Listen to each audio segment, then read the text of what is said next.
성령 받으셨습니까? 이렇게 물으시면 당연히 받았다고 말할 겁니다. 그런데 어떻게 분별하세요? 성령을 내가 받았는지 안 받았는지 본인 스스로가 분별을 못하고 있습니다. 성령을 받게 되면 신구약 전체에 나타나는 공통점이 하나 있습니다. 성령이 함께하는 분은 이런 행동을 합니다. 신앙생활은 내 마음대로 하는 것이 아닙니다. 성경 말씀은 베드로전서 2장 8절에 말씀을 순종하지 아니하면 넘어지나니 하나님이 이렇게 정해 놓으셨다 있습니다. 그것이 곧 성경 66권이 하는 법입니다. 예수님께서 부활하신 후에 도망간 제자들을 찾아가셨습니다. 그리고 하시는 말씀이 요한복음 20장 22절에 아무 말씀 하시지 않고 숨을 내쉬며 성령을 받으라, 이 말씀을 하셨습니다. 그런데 예수님께서는 이 땅에 오실 때 성령으로 오셔서 떠나실 때도 마지막 이 땅 작별하실 때 이렇게 말씀합니다. 사도행전 1장 5절에 너희가 몇 날이 되지 못하여 성령을 선물로 받으리라 말씀하시면서 마지막 남기신 유언이 어떤 말씀입니까? 사도행전 1장 8절에 오직 성령이 너희에게 임하시면 너희가 권능을 받고 예루살렘과 온 유대와 사마리아 땅까지 이르러 내 증인 되어라. 이 증인은 선교하고 전도하고 예수를 증언하라는 것입니다. 다시 말씀드려서 예수님은 성령으로 오셔서 성령으로 떠나셨습니다. 성령님이 왜 이렇게 중요할까요? 계속 반문하겠습니다. 사랑하는 성도들은 성령을 받으셨습니까? 그렇다면 어떤 모습일까요? 성령을 받기 전에 제자들 모습을 잠깐 살펴봅니다. 예수님께서 요한복음 20장 22절에 부활하셔서 찾아오셔서 제자들에게 도망간 그들에게 성령을 받으라 말씀하시기 이전에 예수님께서 십자가에 고난당하시기 위해서 붙잡히셨을 때에 먼저 베드로를 보겠습니다. 베드로는 마태복음 26장 56절에 성경에 이렇게 강조합니다. 제자들이 다 예수를 버리고 도망가 버렸습니다. 이때가 성령 받기 전입니다. 다 도망가 버렸습니다. 3년 이상을 예수님과 함께 동고동락했습니다. 베드로는 큰 소리 쳤습니다. 그런데 내가 죽을지언정 주를 떠나지 않겠습니다 했던 이 베드로가 도망가 버렸습니다. 심지어 12제자 가운데 가장 사랑하고 수제자라고 알려졌던 이 베드로가 어떤 모습입니까? 마태복음 26장 72절에 보면 예수님을 부인해 버렸습니다. 나 저 예수 모른다 그랬습니다. 면전이 되고 그렇게 말했습니다. 성령 받기 전의 모습입니다. 마태복음 26장 74절에 보면 심지어 저주를 하게 됩니다. 예수님 서 계시는 재판정 앞에서 불을 쬐고 앉아서 예수님을 저주했던 이 베드로 모습을 성경은 이렇게 기록을 하고 있습니다. 도마라는 사람이 있습니다. 예수님 12제자 가운데 가장 의심이 많은 사람이 있습니다. 이 도마가 예수님 부활하셨다는 소식을 들었습니다. 그때 이 사람 반응이 어떤 반응을 나타내냐면 요한복음 20장 25절 말씀을 보게 되면 다음과 같은 말을 합니다. 나는 내 손을 그 못자국에 넣어보고 내 눈으로 보지 않고서는 난 믿지 아니하겠노라. 이 사람 자신 눈을 확인하고 직접 만져봐야 되겠다는 것입니다. 이렇게 의심이 많았던 사람이 있습니다. 신약 성경 27권 가운데 절반을 기록했던 사람으로 알려진 사람이 사도 바울입니다. 그런데 이 바울이 성령 받기 전의 모습이 어떤 모습인가요? 성경 말씀을 보게 되면 사도행전 9장 1절에 위협과 살기가 등등했습니다. 늘 겁을 주고 눈에 살기가 있었습니다. 그리고 사람들을 무차별 죽였는데 이 땅에 주님께서 세우셨던 최초의 7집사 가운데 한 사람이 대표적인 칭찬받는 집사, 믿음이 좋은 집사, 성령 충만했던 집사 서대반이 있습니다. 이 서대반 집사를 사도행전 7장 58절에 돌로 때려서 죽였던 장본인이 주동자가 바로 바울 되기 전에 사울로 이름이 기록되어 있습니다. 이 사람 때려 죽인 사람입니다. 이 사람들이 대표적으로 성령을 받기 전의 모습이었는데 이 사람들이 베드로, 의심하는 도마 같은 사람은 제자들은 예수님 떠나신 후에 성령을 받으라는 말씀을 듣고 사도행전 1장 13절에 보게 되면 다락방에 들어가서 기도하다가 성령의 불이 임하게 됩니다. 이때 이 사람은 성령을 받게 되고 나중에 순교자가 되게 됩니다. 예수를 위해서 그들은 스스로 순교를 당하게 됩니다. 바울이라는 사람이 있습니다. 이 사람은 사도행전 9장 17절에 아나니아 종을 통해서 안수받다가 성령 충만 받았습니다. 그리고 이 사람은 AD 63년에서 65년경으로 알려진 이 시기에 로마에서 순교를 했습니다. 예수님께서 성령을 받으라 말씀하셨습니다. 그런데 오늘 이 시대가 어떤 시대를 잠깐 소개하고 넘어가겠습니다. 방심할 수 있는 시대인데 마지막 때가 오면 어떤 징조가 나타날까요?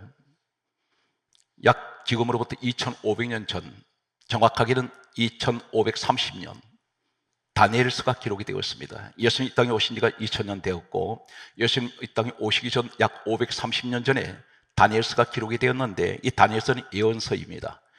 마지막 때가 되면 어떤 현상이 일어나는가에 대해서 성경에 이렇게 이미 하나님 지금부터 2500년 전에 예언하신 말씀이 있습니다.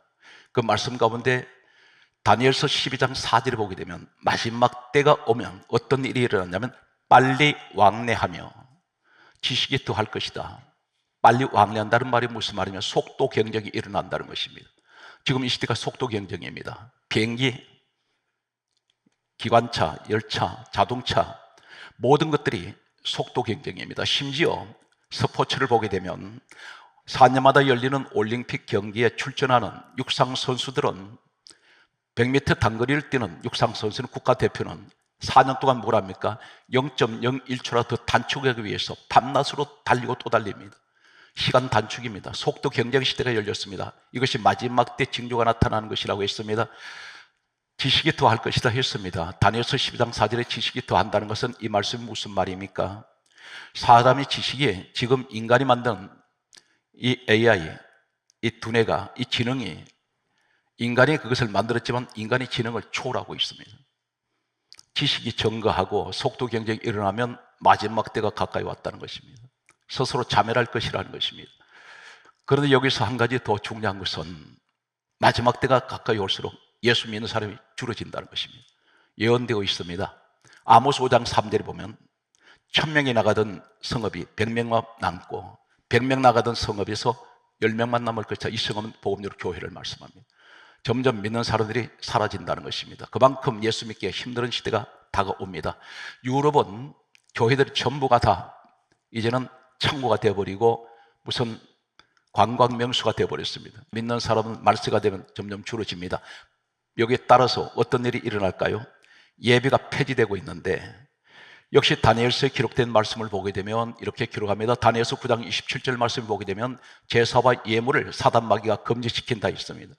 제사는 예배이며 예물은 하나님 앞에 올려지는 헌금인데 인색한 마음들을 집어넣어서 예배가 점점 줄어지고 그리고 예물을 못 드리게 만든다는 것입니다. 그 마음이 누구냐면 바로 마귀가 가룟 유다에게 요한복음 13장 2절에 보게 되면 마귀가 가룟 유다에게 예수를 팔려는 생각을 집어넣어서 은삼십 때문에 이 가룟 유다가 예수님을 십자가에 팔아버립니다. 이것이 누가 배후에서 그 짓을 하냐면 마귀가 하고 있다는 것입니다. 더 놀라운 사실은 성경 말씀은 이렇게 기록합니다. 다니엘서 12장 11절에 보게 되면 매일 드리는 제사를 폐지시킨다 있습니다. 지금 우리 한국교회 예배 관객을 한번 보겠습니다. 주일 저녁 예배가 모든 교회가 과거에 다 있었습니다. 그런데 지금은 거의가 주일 저녁 예배는 사라져 버렸습니다. 금요철에도 안 드립니다. 새벽 예배도 안 드립니다. 이것이 바로 뭐냐면 예배를 점점 줄이고 있다는 것입니다. 한국 교회는 불행히도 코로나를 거치면서 만여 교회가 사라져 버렸습니다. 많은 교회 성도들이 떠나갔습니다. 이것이 이상한 일이 아니라 말세의 징조는 점점 교회를 떠나가고 그러면 누가 남습니까? 끝까지 믿음을 지키는 사람. 그래서 예수님 말씀합니다. 끝까지 견디는 자가 구원을 얻으리라. 오늘 여러분들이 그 주인공이 되시기 바랍니다. 이러한 영적으로 메말라버린 시대에 성령의 사람은 과연 어떤 사람일까요? 미리 한 가지를 말씀드립니다. 인터넷에 보게 되면 무분별하게 퍼나르는 유튜브가 하나 있습니다. 교회 무용론을 주장합니다. 교회 나오지 않아도 아무 데서나 예배 드리면 된다. 과연 그럴까요? 오늘 성경 전 성경을 여러분에게 소개합니다. 성경 말씀을 보게 되면 이렇게 기록하고 있습니다. 요한복음 20장 22절에 성령을 받으라 말씀하셨던 우리 주님께서 마태복음 1장 20절에 보게 되면 이 땅에 오실 때 성령으로 잉태하셨습니다. 성령으로 잉태하셨던 우리 예수님은 이 땅 떠나실 때까지 늘 성령과 함께 하셨습니다. 그런데 우리 성령님과 함께 하셨던 우리 주님의 모습은 어떤 모습인가요? 마태복음 26장 55절에 보게 되면 따라하시겠습니다. 날마다 성전에서 말씀을 가르치느니라. 예수님의 사역은 항상 성전이었습니다. 늘 날마다라는 말씀을 빠뜨리지 않습니다. 성령의 사람은 늘 성전 중심의 신앙입니다. 누가 뭐라든 신앙생활하는 분들한테 도움을 주는 말도 있지만 나를 너무 떨리는 사람이 너무 많습니다. 이것은 사단이 그 사람을 통해서 나를 너무 떨리고 있다는 사실입니다. 예수님은 성령이 함께 하셨고 늘 성령님과 늘 함께 동고동락하셨던 우리 주님은 성경은 마태복음 26장 55절에 날마다 성전에서 말씀을 가르치느니라. 성도들은 어떤 모습일까요? 누가복음 21장 38절 말씀에 보게 되면 다음 같은 말씀을 하고 있습니다. 모든 백성이 말씀을 들으려고 이른 아침에 성전으로 나아가더라. 오늘 이 아침이 되시기 바랍니다. 모든 백성입니다. 말씀을 듣기 위해서 성전으로 나왔습니다. 계속해서 말씀을 소개합니다. 성경 말씀을 보게 되면 누가복음 24장 53절 말씀에 보면 예수님께서 성천하셨습니다. 이 광경을 보았던 제자들과 성도들이 성경을 이렇게 강조합니다. 누가복음 24장 53절에 늘 성전에서 하나님을 찬송하니라. 이게 빠뜨리지 않는 것이 하나 있습니다. 늘 성전입니다. 예수님은 날마다 성전에 계셨고 백성들은 말씀을 듣기 위해서 성전으로 나왔습니다. 성경 말씀을 계속해서 살펴봅니다. 성령이 임하시고 난 후에 오순절 성령이 임하고 난 후에 어떤 일이 일어날까요? 먼저 교회는 어떤 것입니까? 마태복음 16장 18절에서 19절에 예수님이 이렇게 말씀하셨습니다. 교회는 4가지 권세가 있습니다. 집에서는 안 일어납니다. 분명히 교회라고 말씀하셨습니다. 하신 말씀이 이 반석 위에 내 교회를 누구 교회? 예수님 교회입니다. 어떤 사람은 베드로 교회라고 말합니다. 베드로에게 이 반석 위에 아닙니다. 원어에는 주님 교회입니다. 내 교회를 세우리니 첫 번째가 엄부의 권세가 이기지 못하고 천국 열쇠가 교회에 있습니다. 그리고 땅에서 무엇이든지 매면 하늘에서 매입니다. 예수님 말씀하셨습니다. 그리고 땅에서 무엇이든지 풀면 하늘에서 풀릴 것이다. 그래서 첫 번째가 엄부 권세가 뭡니까? 사망 권세, 지옥 권세, 죽음의 권세가 교회를 못 이긴다는 것입니다. 그리고 교회에 천국 열쇠가 있습니다. 열쇠는 어떤 것입니까? 여는 것입니다. 바로 교회에 있습니다. 세 번째가 땅에서 무엇이든지 매면 하늘에서 매여버립니다. 매는 권세가 어디 있습니까? 교회 안에 있다는 것입니다. 그리고 푸는 권세가 교회 안에 있습니다. 할렐루야. 오늘 여러분들이 이 자리에 오실 때에 저는 항상 그 생각을 합니다. 저분이 너무 귀하신 분인데 왜 귀하게 여겼냐면 그 신분 자체도 귀하지만 저분이 발걸음을 교회로 옮겨오신 것을 보면서 성령님이 보내시는구나. 왜 그렇습니까? 누가복음 2장 26절에 성령께서 지시를 하셔서 교회 나온 분을 누가복음 2장 27절에 성령의 감동으로 성전에 들어왔습니다. 누가 보냈습니까? 성령님이 보내셨습니다. 내가 내 생각으로 온 것 같았는데 알고 봤더니 성령님이 내 마음에 생각을 주셨고 교회로 나가도록 하셨다는 것입니다. 전부. 그래서 성경은 잠언 10장 9절 말씀에 사람이 마음으로 자기 길을 계획할지라도 그 걸음을 인도하는 분은 여호와 하나님이세요. 내 마음대로 안 됩니다. 내 인생 같았는데 내 마음대로 살아보셨습니까? 무엇이 이루어진 것이 있습니까? 아닙니다. 모든 것은 주님의 주권에 있습니다. 그래서 성령님이 나를 오늘 교회로 인도하셨다는 것입니다. 전부 성령께서 역사하는 일입니다. 성경 말씀은 이렇게 강조하고 있습니다. 요한복음 2장 21절에 성전은 주님 몸이요 그러셨습니다. 내가 주님 몸 안으로 들어왔다는 것입니다. 에베소서 1장 23절에 교회는 주님 몸이요 그렇게 말씀합니다. 오늘 여러분이 이 축복을 받고 있다는 사실입니다. 한마디로 여기까지 정리하면 어떤 것입니까? 성령의 사람은 항상 성전을 사모합니다. 예배를 드리지 않아도 감각이 없는 분이 계세요. 대단히 위험합니다. 성령이 함께하는 분은 늘 이 기독교의 최소한의 기본이 뭐냐면 예배입니다. 예배를 안 드려도 감각이 전혀 없다는 것은 나는 영적으로 무뎌져 버렸습니다. 성경에 말씀한 나병에 걸렸습니다. 나병은 자기 살인데도 만져도 감각이 없다는 것입니다.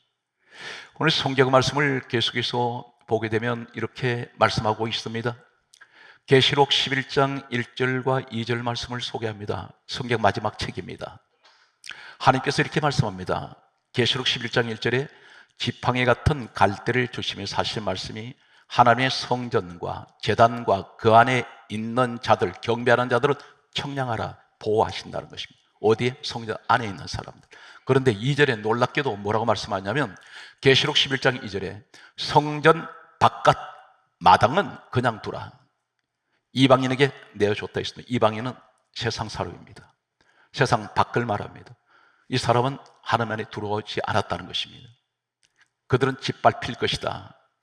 오늘 하나님의 지키는 사람이 누굽니까? 성전 안에 있는 사람들. 그래서 이 땅에서 예배 잘 드리는 사람들은 성전 신앙을 가진 사람이 천국에 가면 어떤 모습일까요? 성경은 신비하게도 요한계시록 7장 15절에 이렇게 말씀합니다. 하늘나라 천국에 간 사람들의 모습을 보면 이렇게 기록하고 있습니다. 하늘나라 성전에서 밤낮 하나님을 섬기고 있다 있습니다. 어디에서? 성전 신앙입니다. 성경 마지막 책 요한계시록에 보게 되면 7교회가 나옵니다. 7교회 공통점이 하나 있습니다. 귀 있는 자들은 성령께서 교회에 하시는 말씀을 들어라. 교회에 있는 분들한테 말씀을 주신다는 것입니다. 그래서 모든 선교, 모든 말씀의 선포는 교회를 중심으로 이루어집니다. 오늘 여러분 그 축복의 주인공이 여러분 되시기를 바랍니다. 그러면 교회에서 축복받는 것이 어떤 것이냐면 성령이 어떻게 역사하세요? 예수님께서 이렇게 말씀합니다. 요한복음 7장 37절에서 39절에 말씀하시기를 누구든지 목마른 자들은 다 내게로 와라. 그렇게 말씀하시면서 나를 믿는 자는 그 배에서 생수의 강이 흘러나리니 이는 성령을 가리켜 말씀하신 것이라.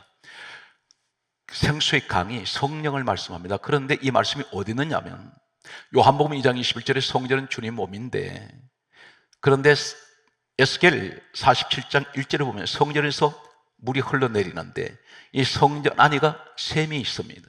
우물이 있습니다. 여기서 물이 흘러내리면서 강을 이루고 바다를 이루는데 9절 말씀 보면 이 강물이 이르는 각처마다 모든 생물이 살고 번성합니다. 모든 것이 다 살아납니다. 오늘 부활의 역사가 성전을 통해서 일어나시기를 예수님으로 축복합니다. 이제 신구약에 나타나는 몇 사람을 시간이 제한되어 있기 때문에 살펴보겠습니다. 모세 시대 때의 구약입니다. 모세 시대 때에 여호수아라는 사람이 있었습니다. 이 여호수아가 어떤 사람이냐면 귀족이 아닙니다. 여호수아 1장 1절에 보게 되면 모세의 수종자 여호수아 이렇게 기록합니다. 여기 종자가 나옵니다. 섬기는 자입니다. 이때 인구가 몇 명이었느냐면 출애굽기 12장 37절에 장정만 60만 명이 있었습니다. 그런데 여기에 모세 지도자, 민족의 지도자 다음에 제2서열에 있는 사람들이 있었습니다. 출애굽기 24장 1절에 보면 아론, 나답, 아비후 장로가 70명이 있었습니다. 이 장로라는 자리는 지도자들입니다. 12지파의 다 족장들이 있었는데 이들 가운데서 모세 다음에 후계자로 세울 사람이 있다고 생각했습니다. 그런데 하나님은 상상을 깨버립니다. 상식을 깨뜨려버립니다. 아무도 여호수아가 모세의 수종 드는 자를 민족의 지도자로 모세 다음 후계자로 세우리라고는 상상 못했습니다. 여호수아도 몰랐습니다. 이 사람의 신앙이 어떤 신앙인가요? 이 사람은 신명기 34장 9절에 지혜의 영, 성령이 함께하는 사람이었습니다. 이 사람은 출애굽기 33장 11절에 여호수아는 회막을 떠나지 아니하더라. 이 회막이 오늘날 교회입니다. 이 사람은 항상 성전 중심이에요. 하나님께서 이 모습을 지켜보시고 이 사람의 능력을 보고 쓴 것 아닙니다. 갑자기 모세가 120세로 이 땅 떠날 때에 하나님께서 말씀하셨습니다. 안수하라 그랬습니다. 안수할 때 모세의 영권이 다 넘어가 버립니다. 오늘 사람 손으로는 하나님 서실 때 갑자기 들어서실 때가 있습니다. 예고가 없습니다. 모세도 갑자기 하나님께서 80세 때 붙들어 서셨고, 요호수아도 갑자기 들어서셨습니다. 구약의 요셉도 13년 노예 생활에서 갑자기 들어서십니다. 그가 국무총리 됩니다. 이것이 예수 안에서 세우는 사람들이라는 사실을 믿으시고, 오늘 지금까지 아무리 힘들고 어려워도 내일 하나님 내게 희망이 있다, 하나님께서 어떻게 하시니 나를 반드시 정상으로 세우실 것이다, 꿈을 버리지만 않는 여러분 되시기를 간절하게 소망합니다. 여호수아 다음에 어떤 모습이 있습니까? 다윗의 모습을 소개하겠습니다. 신약 성경에는 다윗을 가리켜 마태복음 22장 43절에 이 다윗을 성령의 감동을 받은 사람이라고 기록하고 있습니다. 이 사람 본래 목동입니다. 그런데 이 사람이 나이 70세에 이 땅 떠날 때 어떤 모습을 가지고 있느냐면, 역대상 22장 14절을 보게 되면 40년 동안 왕으로 있던 이 다윗은 마지막 운명을 할 때에 솔로몬 아들에게 이렇게 유언을 남깁니다. 내 전 재산을 다 내어줄 테니 하나님이 성전을 지어달라 했습니다. 성전 지어달라면서 모든 것을 다 버렸습니다. 그러면서 하는 말이 너는 더 해라. 엄청난 금원부하를 다 물려주고 이 사람이 세상을 떠나게 됩니다. 이 삶을 가리켜 사도행전 13장 22절에 내가 다윗을 만나니 내 마음에 맞는 사람이라, 내가 내 뜻을 다 이루리라. 하나님이 그렇게 유일하게 말씀하셨던 사람은 다윗밖에 없습니다. 그런데 이 사람이 세상을 떠났습니다. 교회를 마지막 짓고 그는 떠났는데, 훗날에 이 솔로몬이 왕이 되고 난 후에 하나님을 잘 섬기던 사람이 부귀영화가 너무 넘쳐나게 부어주시니까 이 사람이 교만해지기 시작해서 온갖 잡신들을 다 섬기게 됩니다. 그리고 부인을 이 사람이 1000명을 두었습니다. 그리고 금은보화를 얼마나 긁어 모았는지 왕이 장사를 했습니다. 무역업을 해서 돈을 벌어들였습니다. 하나님이 지켜보시다가 이 사람을 없애버리려고 그랬습니다. 그래서 성경이 이렇게 강조합니다. 열왕기상 11장 12절에 보면 하는 말이, 내가 나를 빼앗아버리고 너를 없애버릴 수 있으나 너 아버지 다윗을 내가 위하여 너 대에는 내가 그냥 살려준다. 이 말이 무슨 말인지 아십니까? 다윗 마지막으로 한 것이 뭐냐면 교회 지었습니다. 하나님 그걸 기억을 하세요. 너 아버지는 그렇게 했는데 너는 형편없는 놈이구나. 그런데 그럼에도 내가 너를 없애지 않는 것은 이 땅 떠나본 너 아버지, 비록 이 땅에 없지만 너 아버지 생각해서 너 대에는 내가 남겨두지만 너 아들 때 손자 때에 가서 나를 빼앗아버리라. 실질적으로 그래서 나라가 쪼개졌습니다. 오늘 여기에 한결같이 여호수아도 성전 중심, 성령 받았던 다윗도 마지막 소원이 성전이었습니다. 또 한 사람이 있습니다. 다니엘이 있습니다. 이 다니엘은 포로로 잡혀갔습니다. 그런데 포로로 잡혀간 바빌론에서 국무총리가 됩니다. 국무총리가 되었던 이 다니엘은 성경 말씀 보게 되면 다니엘서 5장 11절에 보게 되면 거룩한 신들의 영이 이 다니엘에게 임했습니다. 성령이 함께하는 사람이었습니다. 그런데 이 사람이 바빌론이란 이곳에서 자신들이 섬기는 우상을 만들어 놓고 거기에 절하라 그랬더니, 예배하라 그랬더니 다니엘이 말을 듣지 않습니다. 그래서 이 사람을 시기했던 정치인들이 법을 만들었습니다. 한 달 동안 법을 만들어서 만약에 우리가 섬기는 신한테 절하지 않고 다른 신한테 절하거나 기도하면 사자굴에 집어 던집시다 해서 이 조서를 꾸몄습니다. 법을 만들었는데 성경이 이렇게 강조합니다. 다니엘이 왕의 이 인이 한마디로 왕명이 내린 것을 알고도 집으로 돌아갑니다. 그러면서 다니엘서 6장 10절에 보게 되면 전에 하던 대로, 매일 하던 대로 예루살렘을 향하여 창을 열었습니다. 예루살렘이 어디 있습니까? 수말리 길이 있는데 가지 못합니다. 그런데 그곳은 성전이 있어요. 늘 수말리 먼 길이 있지만 성전을 바라보면서 그리워하면서 하루 3번씩 무릎을 꿇고 감사 기도를 합니다. 이 기도하면 사자굴에 들어가야 됩니다. 그런데 그는 너무 성전을 사모했기 때문에 늘 감사했습니다. 그런데 사자굴에 던져졌습니다. 던져졌을 때 다니엘서 6장 22절에 이미 천사가 와서 사자 입을 봉해버립니다. 삼키질 못합니다. 여기서 공통적으로 나타난 장면은 전부가 성전 중심인 사람들 누굽니까? 성령의 사람들입니다. 이것이 고린도전서 12장 7절에 보면 성령의 나타남으로 주시는 은사가 9가지가 있습니다. 지혜의 말씀, 지식의 말씀, 믿음, 병 고치는 은사, 능력 행함, 영분별, 예언, 방언, 통역 9가지가 있는데 저는 개인적으로 지혜의 말씀과 지식의 말씀을 그리고 믿음과 능력, 병 고치는 은사를 주셨습니다. 저는 개인적으로 다 너무너무 넘치게 우리 하나님 주셨는데 그런데 그 가운데 영분별이 있습니다.